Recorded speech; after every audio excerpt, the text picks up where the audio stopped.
qabduun fixadhe daamatti di'etti cadhisaaree ingiliffaa eebbifamtee mucaa fixadhe konkaan kun achi fidi akka nutti iyyine qubna garii qaqqaaraame. Namoonni tokko micayyoo tanarraa barumsa guddaa isiniif ta'a jedhee yaada. Namni biyya namaa keessa teessee biyya namaatitti jireenyi har'aa siif taatee taboruu dagattee zimmiyettee waan argattu kokkima gadi guurtu micayyoo tanarraa barumsa guddaa argatta jedhee yaada.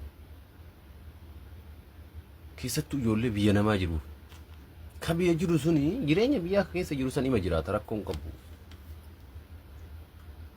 Garuu ka biyya namaa jiru suni gurri isaa haga maqaan isaa gurra harree guddata. Garuu keessi isaa xiqqaadha. Kana waan ta'eefuyyuu namni biyya namaa keessa teessee jireenya har'aa laalte jireenya har'aa akkatti ruuzii arabaatii fi lukkuu dijaaja arabaa gadi golgaa bicha gagguurtee hojii dhiistee garana irkattee tuma yeroo dabarsitu wallahi boruu cinqillaatiin kan keessin dalagu gara selebireemiin sammuu keetii hojii dalaguu dhaabuu isaan waan sirraan oolle gaafa waan itti garagaltu dhabdee guyyaa tokko biyya galuun kee waan hin oolle dirqama kee galta gaafa galte san immoo hurriin sitti buutee garagaltu dhabuun kee waan hin oolle. Kana waan ta'eefuyyuu biyya namaa keessa warri jirta akkam ta'ee waan biraa dhabde riyaala 20 riyaala 30 seef godhadha guyyarra. Akkam ta'ee birri hoyi ji'an birri 20 ta'u 30 ta'u akkam ta'ee seef godhadha akkam ta'ee akkaawunti irra kaadha jedhiiti dirqama ofirratti fudhu. Maaliif boru si fayyada boru akka namaatti dhaabbattee deemta. Lubbuu tantee har'a ittiin nyaattu bichaa yaade. Maa ati bar boru finna argachuun keessirraan oolu bar. Jireenya akkam gaafa micayyoon tun jiraattu yaa Rabbi nuti yoom jireenya akkanaa jiraanna jettanii ijoolleen mana madaamii keessa irratti dharra'aa turtanii har'a ammoo yaa Rabbi akka micayyoo tanaa nun godhin jechaa jirtan beekamaa. Wallahi waggaa meeqa biyya namaa turanii waan qarqaarii rakkadheen jira na qarqaaraa jechuun ka biyya keessa jiru sheemiidha kadhachuu wallahi sheemnu ba'unat.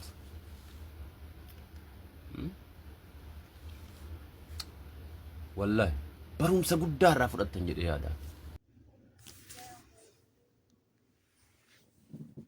Assalamu alaikum warahmatullahi wabarakatuh. Kabajamtoota fi jaallatamtoota hordoftoota kiyyaa gorsa bareedaa mucaan nu dabarse kana dhageettanii jirtanii anillee asirratti kanuma irratti aansee gorsa jechuudha. Maaliif wal dhageeffachuun barbaachisaadha obboleeyyan tiyya. Mucayyoon tuni odda biyyaa baatee sana hedduu jechuudha. Kanaafi akkuma beekamu jechuudha sabaan boontu hundi keessanuu ni beektan yeroo hundaa daansii fofokkataa daannasuudhaan beekamti.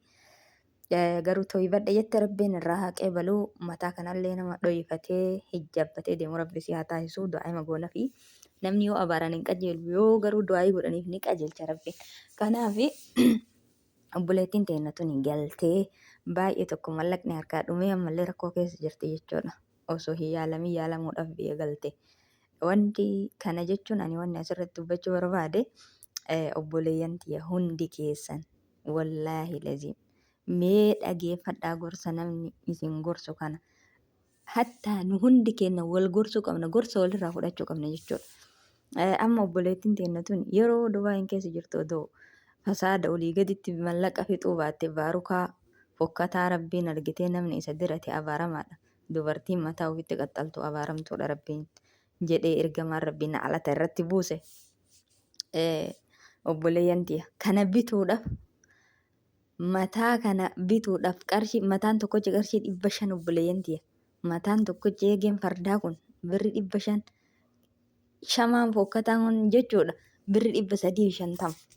Kanaaf waan isin ajaa'ibu kanatti mallaqa ofii fixxee na gargaara jetteen Oromoon kun gara laafessaa gargaaranii qarshii 300 akkaawuntii isiitti ragguranii fi biyya galchan. Sanillee amma kan baxaaxisa barandaa taa'ee ittiin nyaadhee kaan immootu mucayyoon tiyya Ingiliffaan eebbisiifamtee isii agaabbate.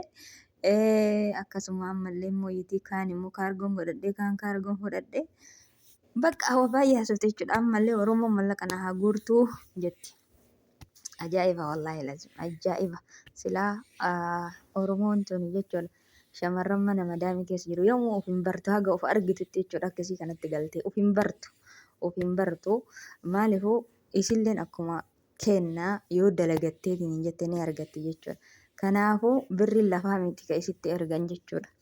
Kanaaf ammaal jechuu barbaade abbaan fedhe gargaaruu dhimma isaati ka fedhe itti haadhiisu ani wanni jechuu barbaade obboleeyyan ta'e osoo karaa irratti hin kufne osoo namni quba isinitti hin qabne osoo wallaahi lazim namni abbaa kana naman hin jedhu yoo gadi bu'an jechuudha gara Itoophiyaa.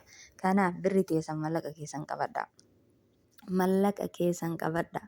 Mallaqa keessan awwaaladhaa irratti du'a mallaqa keessantu fira keessanii zabanaarra. Mallaqa namni hin qabne kufaadha kararratti kufaadha. Akkasuma warri heerumtanii bultii qabdanillee bultii teessan jabeeffadha obboleeyyantii. Wallaahi lazim.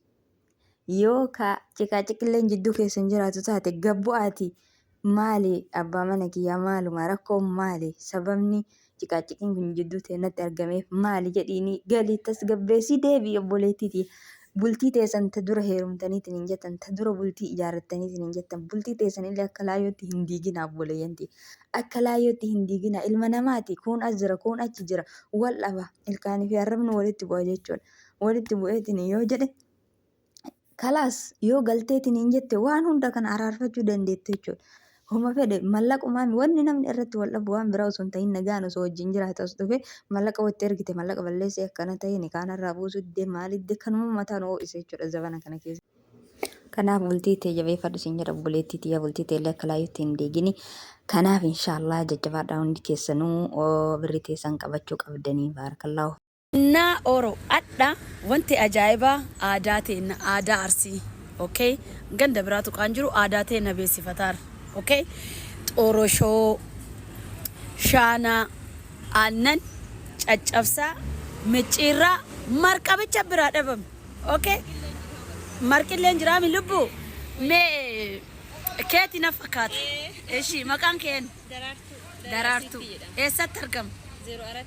04 Odaa Bultumbir laddasaatti argamte. Okay, urgabante yoom? Waggaa sadii maashaallah. Rabbi ammallee taan caalii taduraa caalii ol siyaa qabu siin jenna. Warri Shaashamannee keessa jirtan tokkoon isaa akka nafne dhugaa akka biyya alaallee jirtan ka biyya keessaallee Daraartuu teena nu jajjabeessa. Aadaan Arsii hundinuu asitti argamna. Asitti argama.